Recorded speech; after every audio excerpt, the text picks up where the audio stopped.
Assalamualaikum warahmatullahi wabarakatuh. Sebelum pelajaran dimulai, ketua kelasnya silakan maju depan dipimpin doa.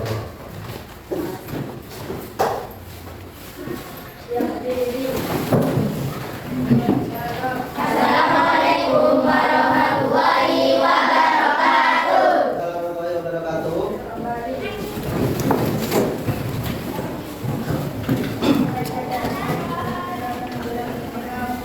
Bismillahirrahmanirrahim.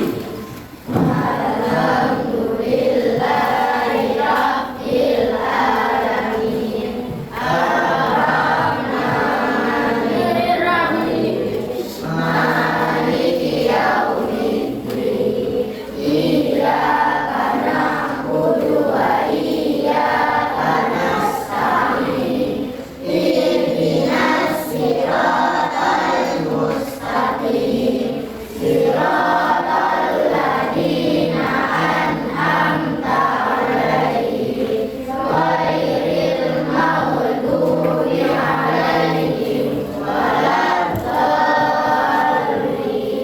Amin. Raditu billahi rabban wa bil islami dinan wa bi Muhammadin nabiyyan wa rasulah. Rabbi zidni ilman warzuqni fahman.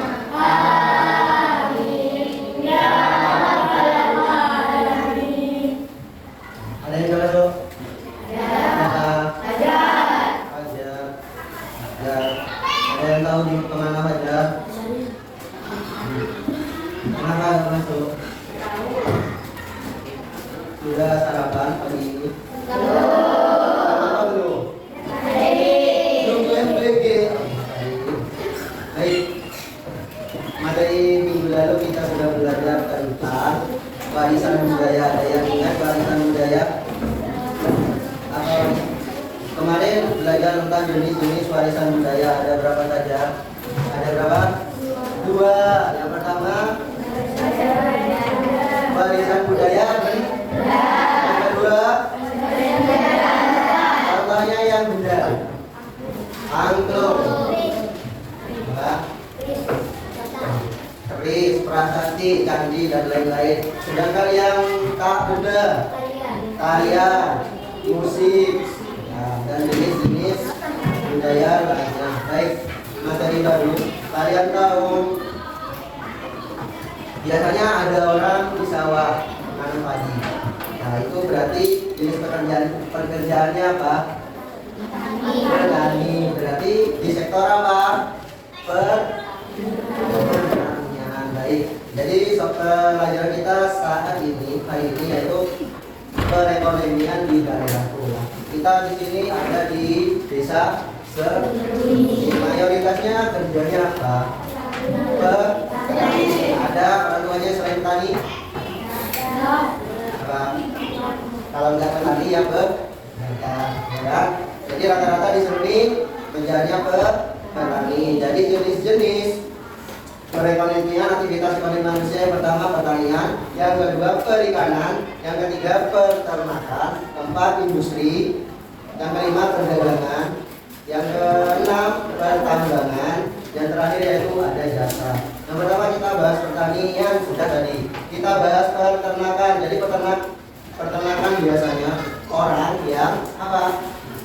Aktivitas ekonomi ya masyarakat yang dilakukan masyarakat untuk usaha peternakan antara lain contohnya peternakan ayam, biasanya ada ayam bertelur sama ayam daging. Ada peternakan apa lagi? Macam-macam unggas juga burung banyak. Terus yang ketiga yaitu tentang perikanan. Biasanya orang yang bekerja di perikanan itu dekat sama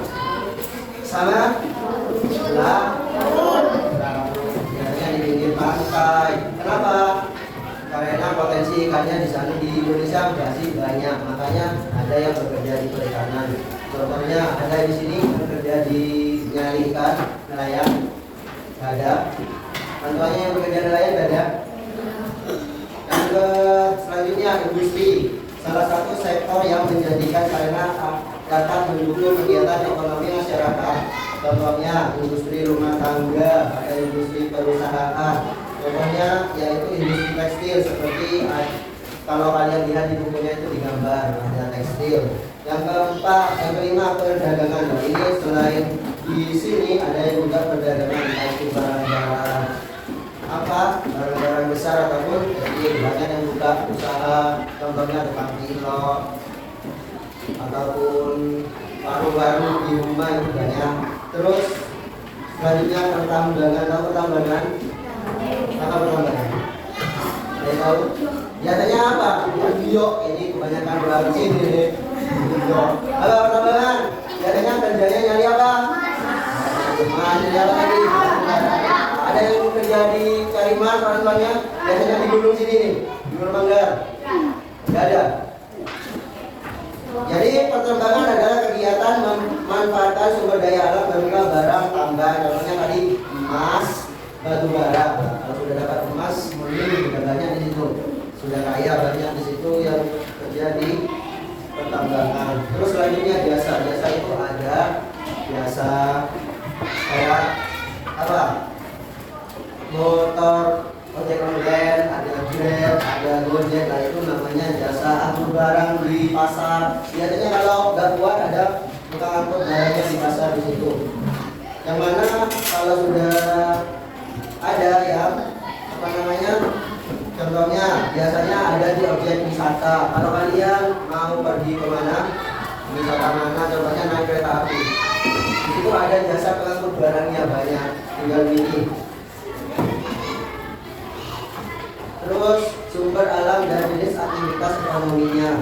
Nah, kalau di pertanian jenis tanaman yang ditanam apa saja? Ada padi, terus jagung, ketela, ubi, dan lain. Nah, kalau sudah ada faktor pendukung kondisi perekonomian daerah, biasanya ada infrastruktur. Infrastruktur itu untuk apa? Untuk kalian mengangkut barang-barang. Contohnya kan lewat jalan. Kalau sudah jalannya rusak, berarti nggak enak, terham, terhambat. Biasanya kalau sudah jalannya rusak, biasanya melaju dalam kecepatan 80 km per jam, lewatnya cuma 20 km per jam, itu menghambat. Terus ada teknologi sekarang. Kalau dulu nanam padi, ada, sekarang masih banyak sih pakai. Sekarang ada teknologi penanam padi yang tinggal pakai mesin. Ada yang tahu? Ada di sawah-sawah sekarang. Tapi hasilnya kurang rapi juga, masih kurang maksimal. Terus ada sekarang nggak usah, kalau sudah waktunya panen padi, ada mesin pengarit padi, ya kan? Apa namanya? Yang besar biasanya kombet ya. Ya, itu sekarang untuk mempermudahkan petani.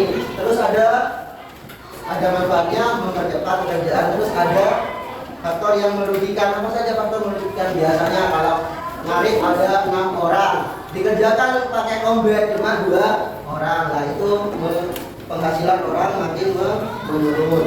Terus ada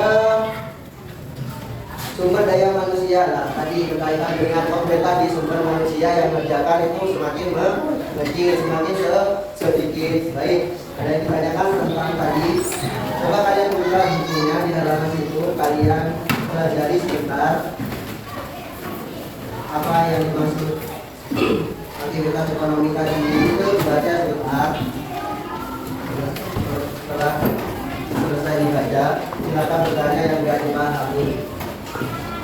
Jadi jenis-jenis aktivitas ekonomi masyarakat Indonesia apa saja? Yang pertama pertanian, yang kedua ikan, yang ketiga keempat industri, yang kelima perdagangan, keenam pertambangan, yang ketujuh ya.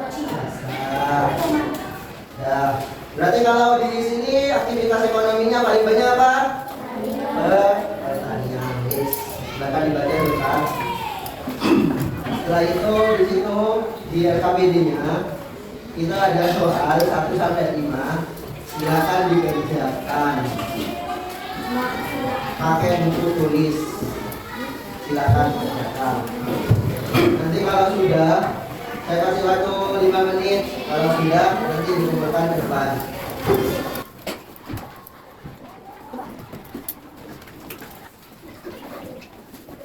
Ada yang sudah?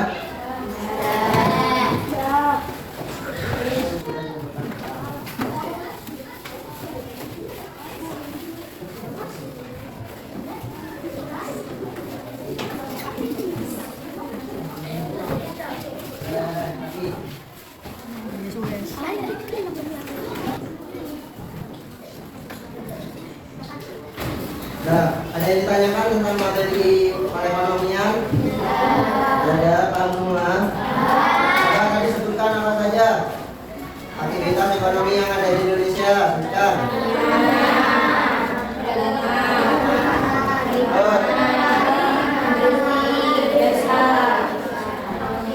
Terus, ada yang kurang? Pertambangan. Yang terakhir, ya. Jasa. Oke, jangan lupa belajar di rumah. Sebentar lagi ujian. Jangan banyak mainnya, banyakin belajarnya. Jangan lupa tidur yang cukup.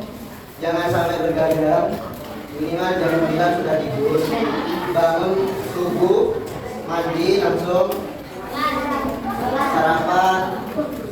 Setelah sholat subuh mandi terus sarapan berangkat sekolah lagi. Udah. Sebelum saya akhiri, ada yang ditanyakan lagi? Baik, saya akhiri pelajaran pagi hari ini dengan baca alhamdulillah bersama-sama.